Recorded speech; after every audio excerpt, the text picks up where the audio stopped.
ACN news HD और मैं हूं आपकी होस्ट मलाइका मलिक। इलाकाई खबरों में रुख कर रहे हैं। जी बिल्कुल अफसोसनाक ब्रेकिंग न्यूज़ आप तक पहुंचा रहे हैं। डिस्ट्रिक्ट विहाड़ी अड्डा कच्ची पक्की बोरेवाला के करीब कोच और मजदा ट्रक में तसादम, 8 से 10 मुसाफिर ज़ख्मी, जिनमें ख़वातीन भी शामिल। रेस्क्यू 1122 विहाड़ी कंट्रोल रूम को इतला मिलते ही एम्बुलेंसेज और 4 रेस्क्यू व्हील्स रवाना कर दी गई।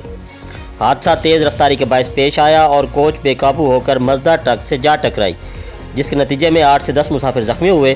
किसी जानी नुकसान की इतला न है। रेस्क्यू 1122 ने हस्ब रिवायत रिस्पॉन्स करते हुए ज़ख्मियों की मरहम पट्टी की और DHQ अस्पताल विहाड़ी मुंतकिल कर दिया। जी कैमरामैन टीम के साथ राना जीशान, ACN न्यूज़, माचीवाल, विहाड़ी।